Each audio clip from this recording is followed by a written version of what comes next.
Il y a d'autres travaux, en plus, d'excellente qualité de l'INSEE des dernières années, qui montrent qu'à peu près 6 personnes sur 10 en France reçoivent plus de l'État et de la sécurité sociale qu'ils ne payent. Ok. Donc ceux qui disent je paye pour les autres, dans 2 tiers des cas, 60% des cas, c'est faux. Voilà, exactement. Ah oui, Alors pourquoi? Parce que, comme on l'a dit, quand on reçoit, c'est pas comme quand on paye, vraiment. Et d'autre part, on reçoit aussi en nature. L'exemple typique, c'est la famille. Si tu mets tes gamins dans le public, eh ben, l'éducation, elle est gratuite.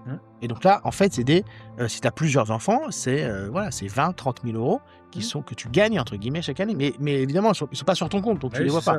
Pareil, quand tu es malade et que tu touches tes indemnités, quand on te rembourse tes achats de médicaments, que tu vas à l'hôpital, etc.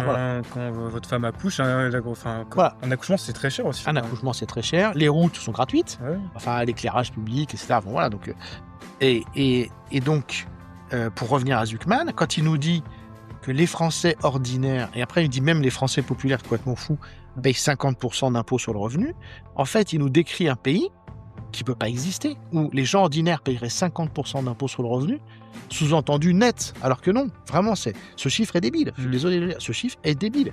Le taux d'imposition des travailleurs ordinaires en France, de la vraie classe moyenne qui a 1 500 2 000 euros par mois, ces personnes-là, leur taux d'imposition, il est négatif.